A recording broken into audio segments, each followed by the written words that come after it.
How to use your iPhone as a webcam on PC. So first, let's install Irion on your computer. Irion Webcam it's called.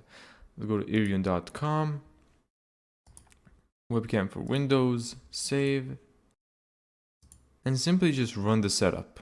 Once you run the setup and run the app, it should look something like this. Now on your iPhone, go to the App Store, go to search, and then type in Irion Webcam as well, and then download it.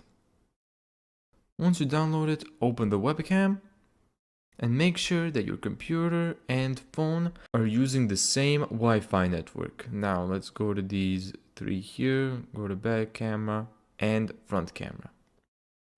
And there you go.